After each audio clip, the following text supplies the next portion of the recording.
Jumpa lagi bersama saya Wong Ganteng sak donya. Mohon untuk tidak disebutkan nama dan identitas sampean, Mbak, karena ini akan saya masukkan ke dalam konten YouTube saya.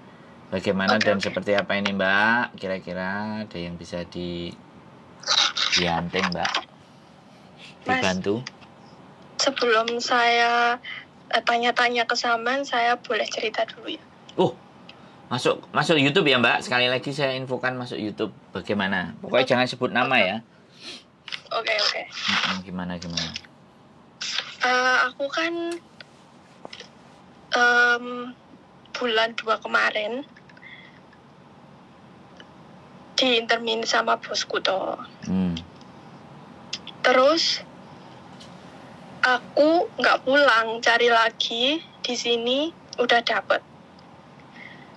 Sebelumnya aku sebenarnya bulan 7 ini aku kan finish, tapi sama bosku bulan 2-nya aku diterminate karena dituduh aku ambil uang sama bosku. Terus itu kejadian di bulan 10 2022. 3 hari sebelum dia nuduh aku ambil uang itu, kakek yang aku jaga itu seksual harassment, pegang-pegang gitu loh. Terus aku kan lapor agent ya. Terus agent udah ngomong ke bosku, kata agentku, kamu udah ngomong belum? Aku mau ngomong takut, soalnya takutnya bosku tuh nggak pernah percaya sama aku kan.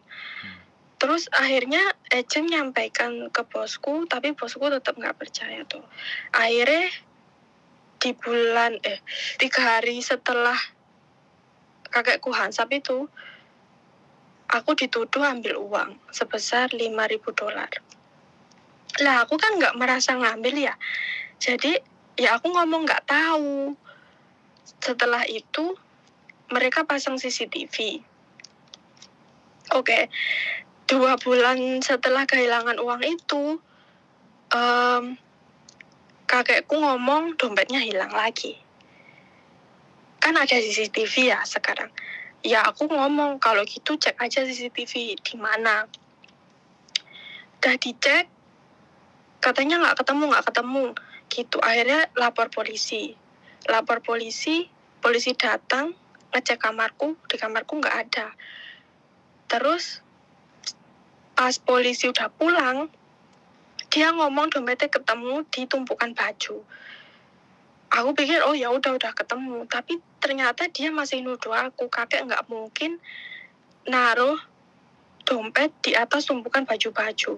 Tapi kan kenyataannya memang di tumpukan baju-baju yang naruh kakek sendiri.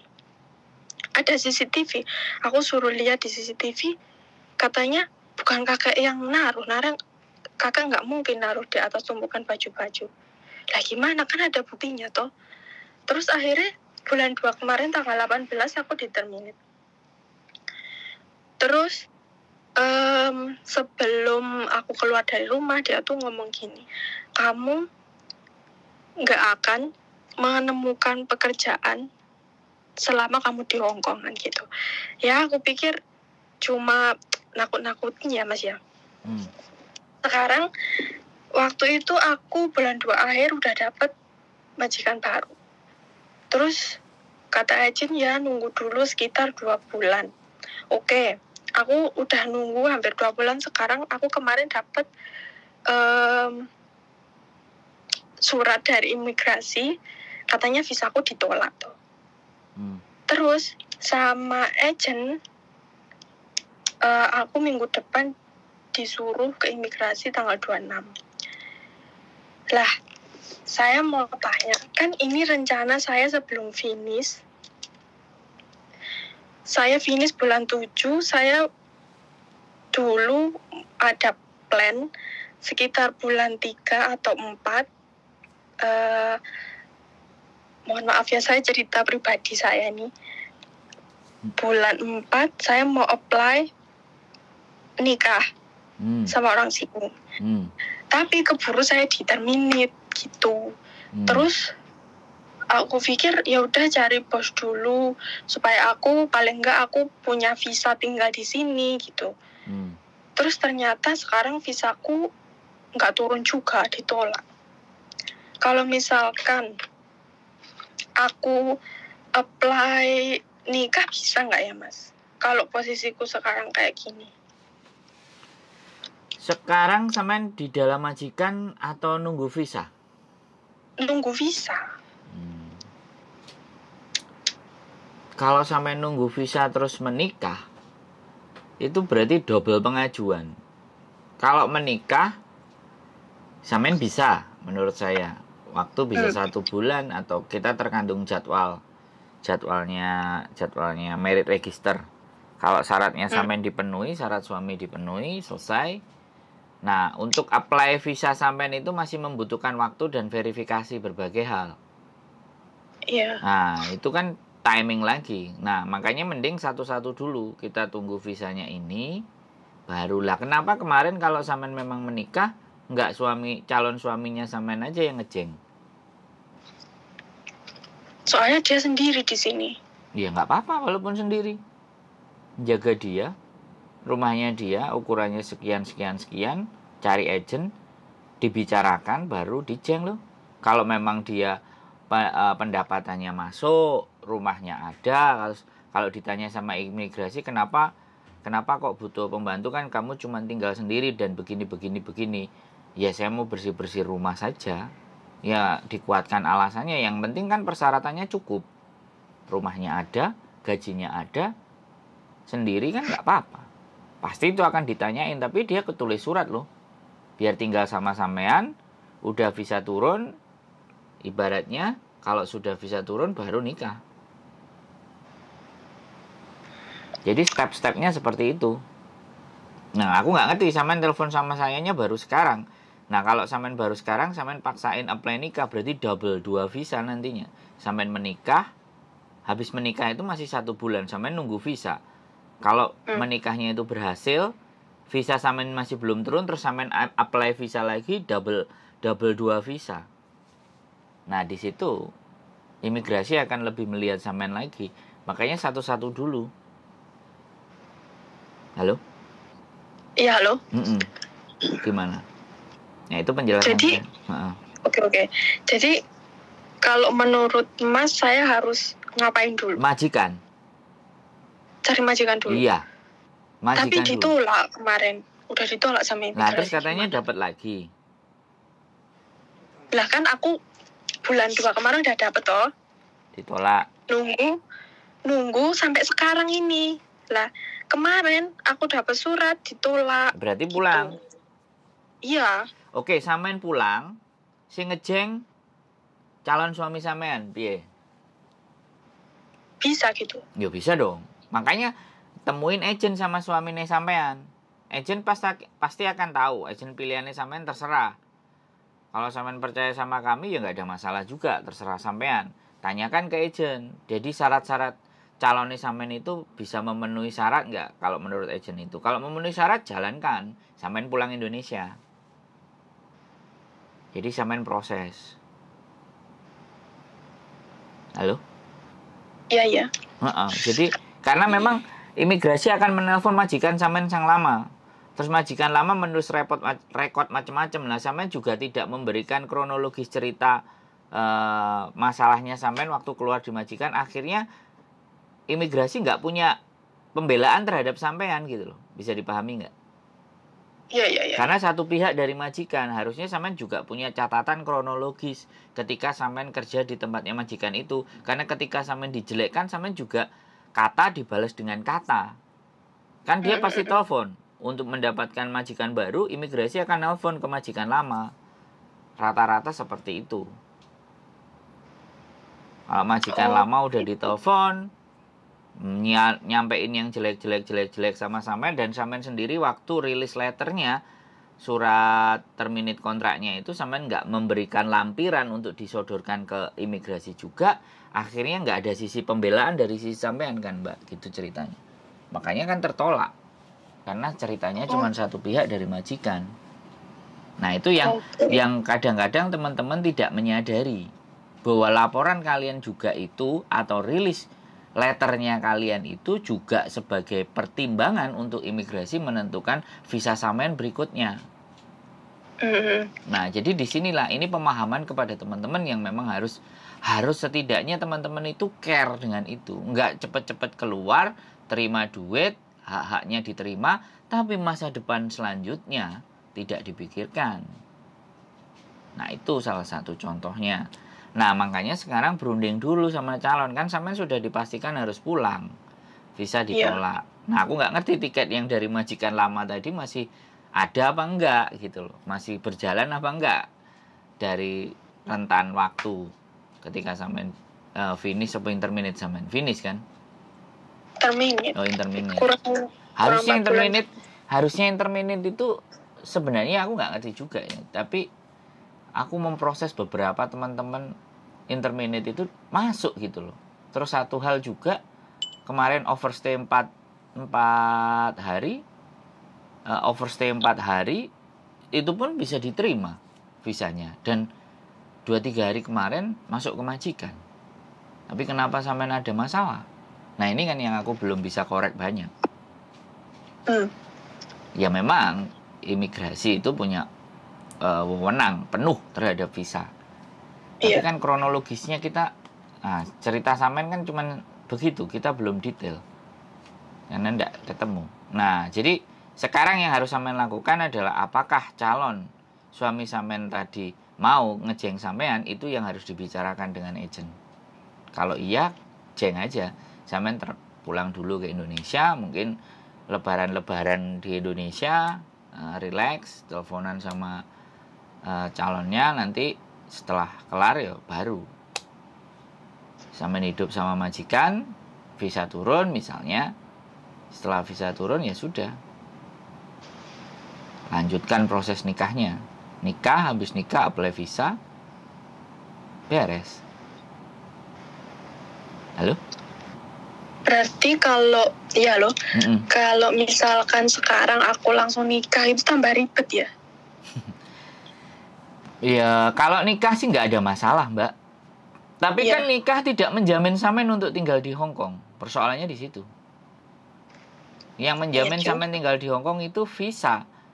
Dan visa menikah itu dependent. Nah, kalau sampean sudah menikah dengan majikan ini, nah otomatis wong sampean tetap harus pulang. Artinya ya boleh, nggak ada masalah sampean mau nikah. Berarti nanti tinggal ngurus dependent visanya. Sampean pulang dulu. Intinya kan sampean pulang dulu ini. Iya, harus pulang dulu. Untuk mengamankan posisi. Nggak bisa stay terus di Hong Kong. Karena imigrasi sudah nyuruh sampean pulang. Tidak mengizinkan visa sampean. Jadi yang menikah itu siapa saja di Hong Kong boleh, Mbak. Jadi tolong dibedakan antara menikah dan izin tinggal. Visa itu beda. Dua hal yang berbeda. Saya kemarin juga dari Indonesia menikah. Nemenin orang Indonesia menikah yang beda agama. Tapi dia nggak ingin tinggal di Hong Kong. Dia menikah aja. Udah selesai menikah pulang lagi ke Indonesia. Boleh. Oh, kalau misalkan kita nikah aja di sini terus nggak tinggal di sini tuh boleh ya? Boleh. Oh, gitu. Kalau harus tinggal di Hong Kong itu baru izin tinggal, visa. Yang ribet. Oh, yang ribet itu apply dependent visa. Nggak ada ribet. Kalau nggak tahu ya ribet. Kalau tahu nggak ribet. Saya ngurusin ini, Mbak. Ada 8 kalau nggak 9 orang ini yang lagi saya urusin untuk menikah dokumennya. Gitu, karena kehalang lebaran ini kan. Bahkan kasusnya macam-macam, ada yang hamil 8 bulan, ada yang hamil 6 bulan, ada yang hamil 7 bulan, ada yang paper. Kasusnya lebih parah. Kalau kasusnya sampean kan cuman begitu aja. Sederhana, simple menurut saya. Jadi intinya nggak ribet kalau kita tahu. Nah, bagaimana kita cari tahu? Nah, salah satunya sampean telepon. Iya. Jadi nggak ada masalah, Mbak. Menurut saya persoalan sampean itu nggak seberat yang pernah saya tangani gitu. Yang pernah ada disampaikan ke saya. Nikah lagi. Soalnya ini kan pertama kali toh Mas saya dapat masalah kayak gini, jadi bingung mau ngapain. Nggak kan bisa nelpon. Sampean telepon kemarin saya lagi jenguk anak yang sakit dan lagi ngurusin, ya sekarang saya telepon kan. Iya. Pasti akan saya cekin semuanya, orang-orang yang belum kebalas teleponnya, saya gitu. Jadi nggak ada masalah Mbak sampean. Sementara waktu memang mundur selangkah dulu untuk maju 5 langkah. Sampean menikah boleh, sampean dijeng calon suami sampean boleh. Sampean boleh pertimbangkan. Nanti kalau masih bingung lagi, sampean boleh telepon saya, nggak ada masalah. Karena kan sekali lagi yang diajak diskusi kan calonnya. Dan menikah itu gampang. Untuk ngurusi izin tinggal itu bukan rumit, bisa, tapi kita harus tahu prosedurnya. Hongkong sederhana kok Mbak, nggak ribet. Malah yang ribet itu Indonesia. Menurut saya loh ya. Kalau menurut saya loh, yang ribet itu Indonesia. Ya Indonesia tanah air beta sih, tapi ya sudah nggak apa-apa. Wes, ada lagi kira-kira yang mau sampean tanyakan atau belum jelas? Satu lagi Mas. Boleh. Kalau misalkan ya saya pulang nih, terus saya kan misalkan ini pacar saya mau ngejeng saya nih di sini, itu bisa dipastikan visaku turun nggak? Kalau sampean pertanyaannya visanya pasti turun apa tidak, ya saya tak pacaran sama imigrasi dulu atau imigrasi jadi bojo saya dulu baru bisa nanya, Mbak. Nggak bisa begitu, Mbak. Ya sekarang itu tergantung usaha agensi dan majikan sampean untuk mengusahakan sampean. Benar-benar alasannya untuk membutuhkan sampean itu tepat. Nah itu kan yang dikonsolidasikan, yang diatur sama agensi. Nah tergantung agensinya benar-benar punya qualified nggak gitu. Tidak ada jaminan juga gitu, walaupun dari agensi saya. Tapi setidaknya kan kita berjuang. Iya. Berjuang kan boleh. Jadi sampean pertimbangan dulu sama pacar, mau ngejeng apa mau daftar nikah. Kalau mau daftar nikah, fine, it's okay. Nggak tahu jadwalnya nanti sampean pulangnya kapan dan jadwal nikahnya kapan. Otomatis kalau jadwal pulangnya lebih duluan dari jadwalnya nikah, artinya sampean pulang dulu, nanti pas jadwal nikah sampean balik lagi ke Hong Kong. Masuk lagi ke Hong Kong. Setelah itu nikah. Nah setelah nikah, nah sampean kan apply visa. Lah kalau izin tinggal sampean cuma dikasih sebulan dan apply visanya belum turun, harus pulang lagi atau harus keluar lagi. Misalnya ke Makau. Iya. Saya sudah mengalami itu soalnya Mbak. Istri saya apply nikah, apply dependent, visa saya belum turun, tak tinggal ke Jepang. Begitu turun, istriku berangkat ke Jepang, bawa visanya, bawa saya masuk ke Hong Kong. Begitu ceritanya Mbak. Saya juga pernah mengalami nih proses seperti sampean kayak gini. Tapi saya ada 5 kali juga dideportasi Mbak. Yang sampean belum sampai 5 kali dideportasi. Ya saya ini bukan teori, tapi saya menjalankan. Saya praktisi, saya mempraktekkan. Jadi akhirnya menganalisa beberapa persoalan atau masalahnya teman-teman yang nikah itu kira-kira di mana persoalannya dan bagaimana untuk mencari solusinya. Itu Mbak, praktisi bukan teori. Karena saya jalani. Dapat istri saya itu juga perjuangannya lumayan Mbak.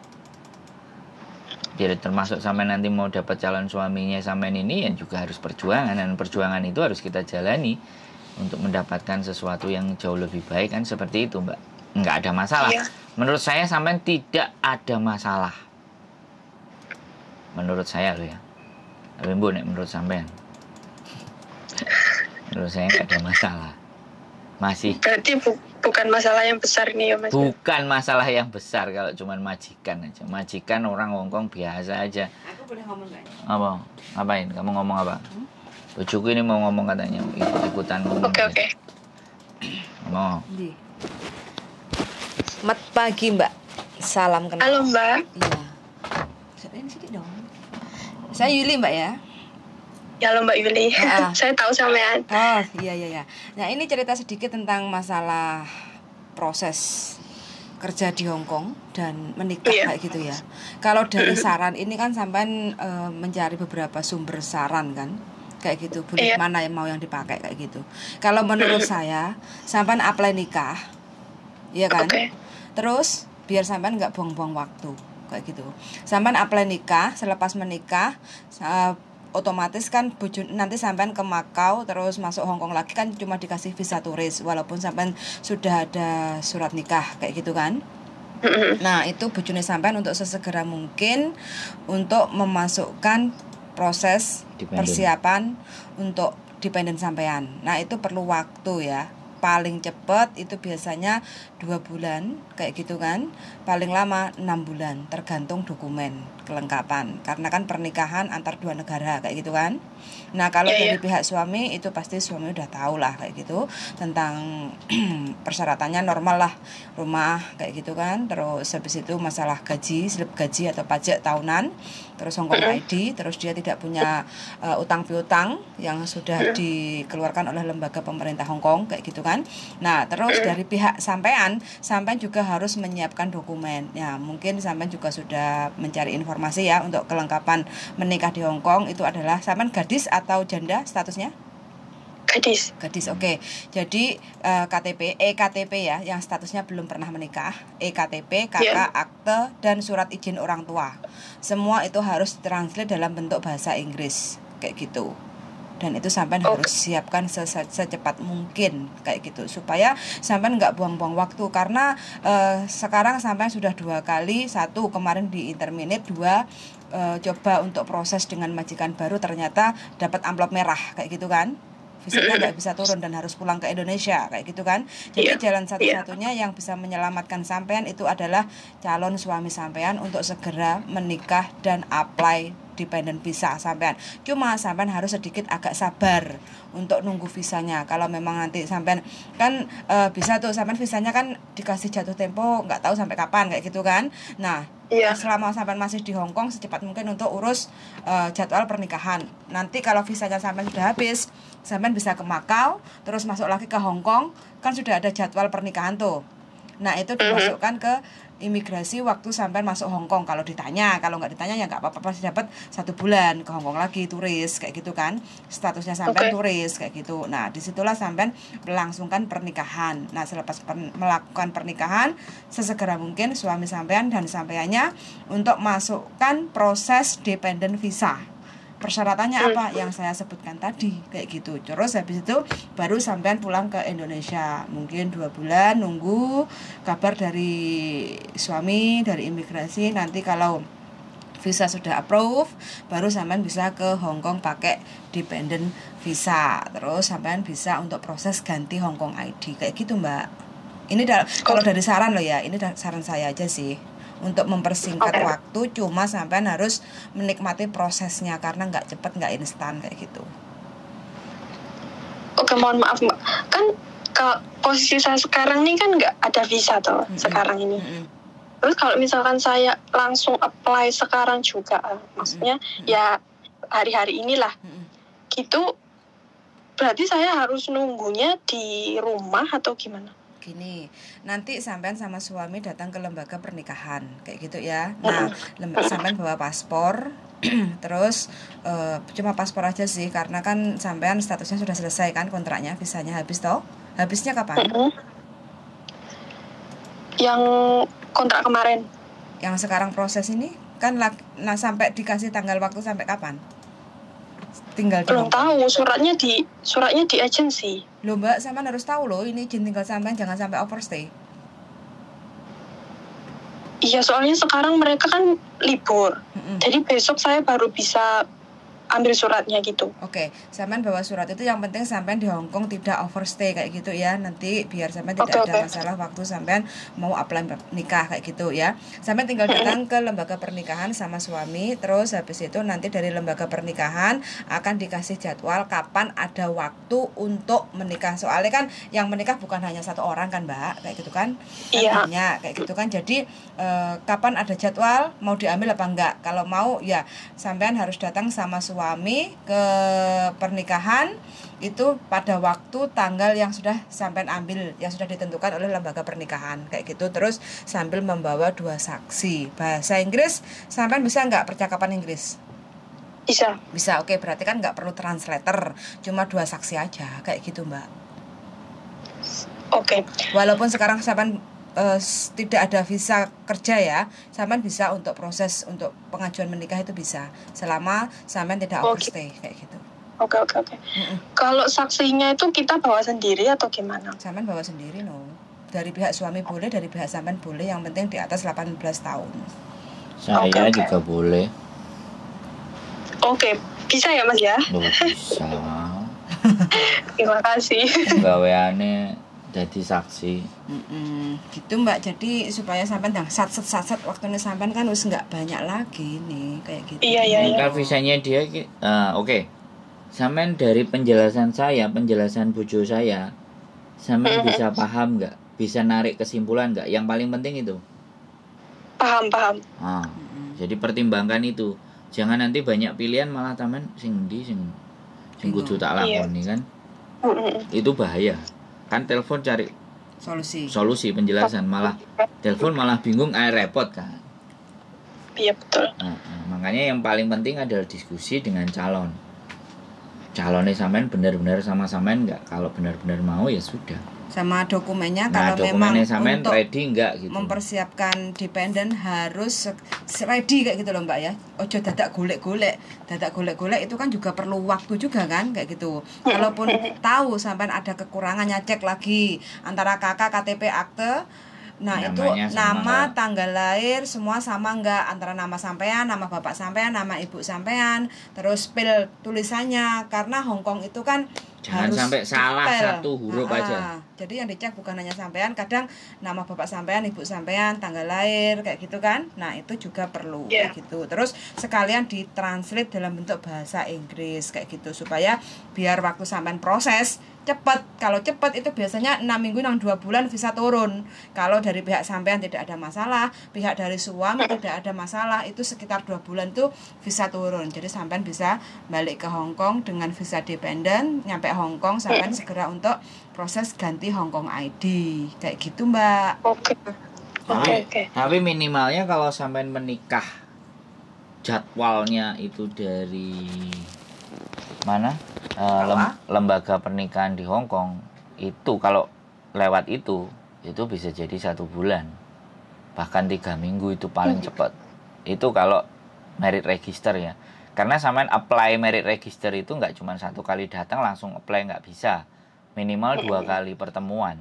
1 itu, terus nanti menikahnya hari apa, tanggal berapa, itu juga jadwal di merit register. Kira-kira adanya di tanggal berapa, prediksinya seperti itu baru menikahnya. Tapi kalau menikah by pengacara, bayarnya agak mahal, tapi bisa cepat dan diakui. Nah, itu pengalaman saya dengan istri saya. Kalau uber-uberan waktu loh ya. Tapi sekali lagi makanya itu didiskusikan dengan calon pasangan sampean. Seberapa dia juga menginginkan sampean. Jadi seperti itu. Jadi jangan bingung lagi ya Mbak. Sudah. Kalau misalkan kita pakai pengacara yang harus bisa bahasa Inggris dan Indonesia? Enggak. Bahasa Kantonis, bahasa Inggris. Semuanya bisa gitu? Bisa. Apa aja? Oke. Ya, itu kalau nguber cepat.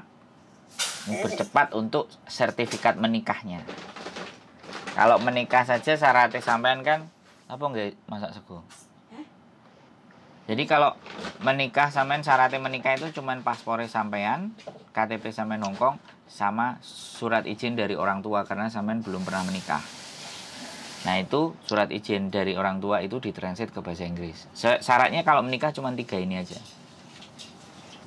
Harus surat izin orang tua? Iya dong. Lah kan sampean masih gadis. Iya. Tidak ada keterangan sampean masih single, itu bukan. Tapi surat izin orang tua, izin menikah di Hong Kong dan berstatus belum pernah menikah, ditulis sama orang tua, diketahui oleh kepala desa. ditranslate bahasa Inggris, selesai. Syaratnya mudah.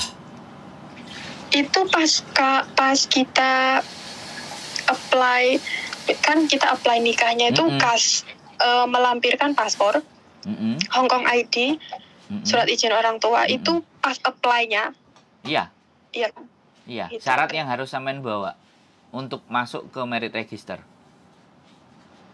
Dibawa aslinya juga. Waduh, surat izin orang tuanya ini. Nah, iya. Yang harus dibikin. Pasti nyantol satu itu. Surat izin orang tua.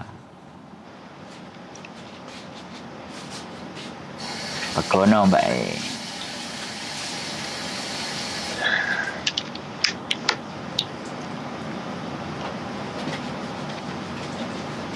Halo? Iya loh. Wes. Ada bingung, ada bimbang, ada apa? Apa hubungannya sama orang tuanya kurang? Nggak usah ditanyakan lagi kok. Ya, kita kan sudah menyodorkan menu. Soto, sego goreng, jangan asem, jangan lodeh, jangan tewel. Nah, bagaimana cara menikmatinya? Muluk, gawe tangan, gawe sendok, gawe sumpit. Sampean sing nentokno. Komplit iki, Mbak. Wes, apalagi yang menjadi bingung. Wes. Katanya mau meneng mikir sampean. Mikir. Masalahnya satu lagi, Mas. Nah, boleh. Kalau saya harus mendapatkan surat izin orang tua, berarti kan masih perlu waktu lagi tuh. Ya pastinya. Ya kan? Lah, makanya berarti kalau misalkan visaku udah pasti nggak banyak di sini. Kalau misalkan aku apply, terus surat izin orang tua nyusul, pasti nggak bisa. Harus bareng-bareng. Yo bisa. Iya. Oh, bisa. Bisa. Jadi appointment ya, sampean appointment. Nah, ketika appointment bikin janji dengan merit register sampean sama calon, jebret. Syaratnya ini. Oh ya. Oke, belum selesai. Ya wes, kami tunggu appointmentnya. Nah, begitu selesai appointment, berkas-berkas terselesaikan, sampean ditanya, kamu mau tanggal berapa? Dia pasti akan begitu. Nah, sekarang kecepatan sampean untuk mendapatkan surat itu sejauh mana? Itu pertanyaannya. Oke. Nah, kecepatan sampean mendapat surat izin dari orang tua. Hari ini ditelepon, datang ke tempatnya Pak Lurah, dibikinin Pak Lurah, ya kan? Atau justru orang tua sampean bisa bikin, tulis taruh ke tempatnya Pak Lurah, diketikno Pak Lurah ngasih stempel bahwa menyatakan sampean anaknya ini juga misalnya. Oh ya, orang tua ini benar. Nah, mengetahui kepala desa, jebret, wis. Baru dikirim ditranslate dulu di lembaga translate. Kalau nggak mau kirim ke Hongkong dulu, sampean ke KJRI translate. Makanya kan karena kita belum tahu visa sampean itu kapan berakhirnya. Akhirnya kalau kata bojoku, jutking dulu ke Makau. Balik lagi kalau diterima. Kalau nggak diterima, nah balik ke Makau lagi jatuhnya.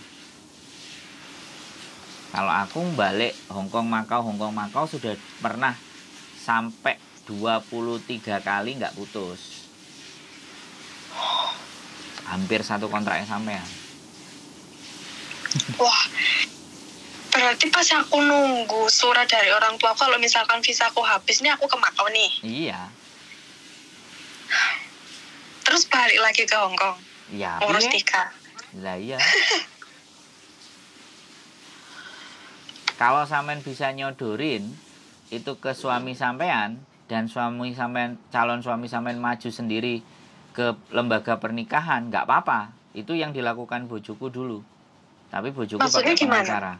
Jadi sampean nggak ada di tempat. Sampean nggak ada di Hongkong. Mempelainya itu nggak daftar di Hongkong. Oh, misalkan aku pulang Indonesia gitu. Jadi calonku yang ngurus sendirian. Yes. Pakai pengacara. Kalau saya dulu istri saya karena nggak sempat dia pakai pengacara. Tapi kalau calon suaminya sampean itu ngurus sendiri ke lembaga pernikahan boleh.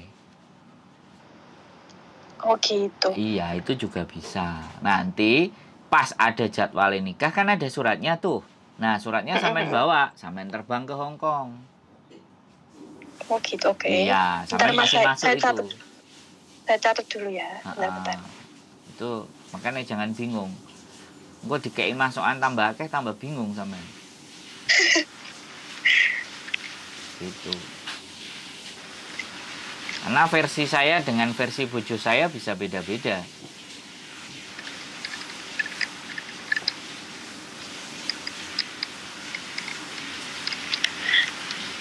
Berarti gini ya.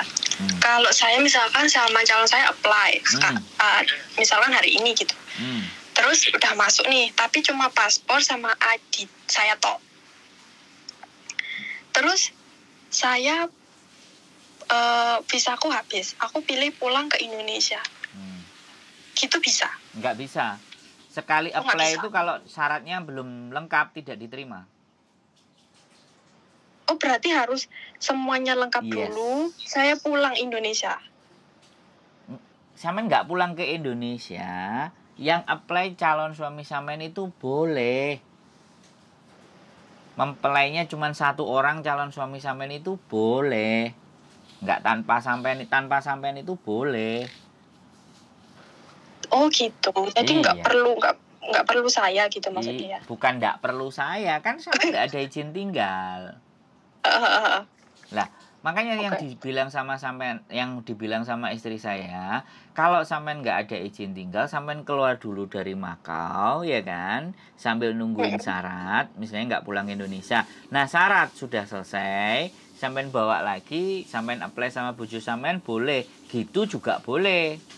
Kalau sampean visanya masih ada 1 bulan. Tapi kalau sampean tetap di Indonesia, yang ngurus semuanya calon suami sampean itu juga boleh. Masalahnya itu sampean sama suami itu apa harus bersama? Pertanyaannya kan itu. Apa mengharuskan sampean harus bersama? Kalau harus bersama begitu ceritanya. Tapi kalau nggak harus bersama, sampean nggak apa-apa, aman tunggu di Indonesia saja. Biar semuanya diurusi calon suami. Karena ini sama sekali kita nggak membahas calon suami sampean lah. Dan kepribadian sampean loh. Nggak kepribadian calon suami sampean dan kesanggupan dia dalam dengan sampean, kan kita nggak bahas ini. Iya. Itu sampean yang tahu. Ya kan? Tapi kita udah memberikan opsi-opsi tersebut. Jadi biar sampean ketika ngomong dengan calon suami itu, sampean bukan nggak ada modal. Sudah cukup informasi sampean tentang pernikahan itu, karena tidak semua orang Hong Kong itu ngerti urusan pernikahan dengan orang di luar negara. Iya. Betul. Saya nangani 7-8 orang itu, suaminya rata-rata nggak paham. Jadi calon istrinya ini yang nanya bolak-balik ke saya. Ya kadang-kadang oleh duren, kadang-kadang oleh sate, kadang-kadang oleh kopi, kadang-kadang oleh ngaulamin. Ya gara-gara calon suaminya diajak ketemu juga dengan saya, begitu. Malah saya sih wong Indonesia, mereka malah wong Hong Kong. Jadi jangan dipikir semua orang Hong Kong itu tahu dan ngerti juga peraturan, enggak juga. Walaupun iya, soalnya dia juga nggak terlalu ngerti. Nah kan, gitu. Ya nggak apa-apa, sampean jelasin. Kalau sampean benar-benar jelasin kan berarti sampean sudah paham. Kalau sudah paham, kalau dia memang mau sampean semuanya yang ngurusi, ya sampean harus punya visa dulu kan. Persoalannya kan itu tuh. Kalau sampean mau yang ngurusi sendiri, dia sibuk kerja. Nah setidaknya kan sampean sudah ada bekal. Dari 39 menit yang saya sampaikan kan sampean sudah punya bekal, pengetahuan. Iya. Dan yang nonton subscriber saya, kalian juga dapat informasi. Jadi dari satu persoalan orang, yang pinter bisa banyak gitu loh, Mbak. Harapannya saya kan begitu bikin konten. Begitu ceritanya Mbak E.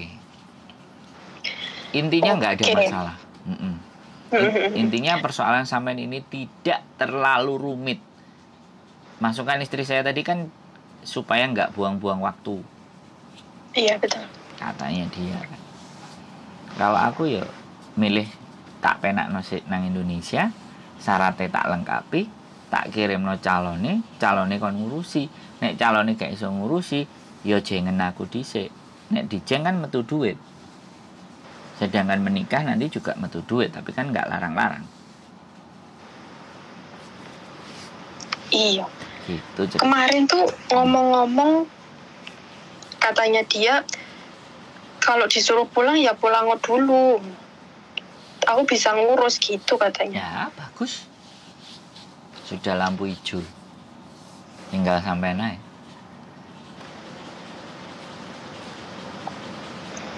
Gitu ceritanya.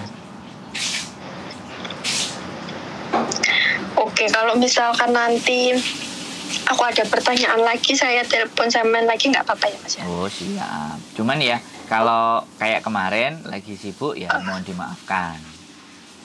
Oke, saya paham Pak. Iya, karena kadang-kadang sing diurusi akeh Mbak. Makanya prioritas. Kemarin kasihan soalnya di rumah sakit.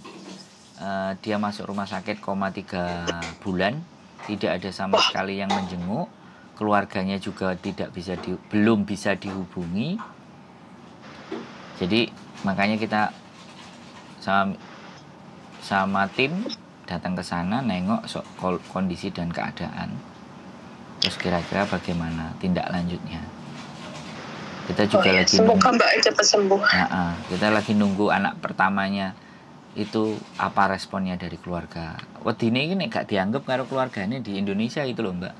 Lah nek dipulangno kan ya moyong nek nang Indonesia gak ditampani. Nah itu yang juga. Sekarang coba kita lagi cari tahu kemarin. Ya itu sedikit cerita kenapa saya kemarin nggak fokus. Hari ini sudah fokus lagi kok. Itu Mbak nanti kalau ada sesuatu boleh perkembangan selanjutnya keep in contact. Kita jadi saksi siap untuk dokumen-dokumen.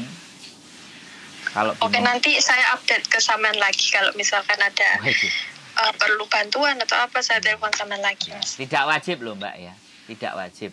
Tapi saya hanya membantu. Oke. Terima kasih. Terima kasih waktunya Mas ya. Terima kasih. Assalamualaikum. Waalaikumsalam warahmatullahi wabarakatuh. Oke teman-teman semuanya, menikah di Hong Kong dan menjadi calon dai-dai atau calon nyonya di Hong Kong tidak sulit, tidak rumit, dan tidak ruwet. Salah satu persoalannya Mbak ini menurut saya sangat gampang, cuman butuh waktu, butuh persiapan. Itu saja. Keep stay tune my YouTube channel and see you next video. Bye bye.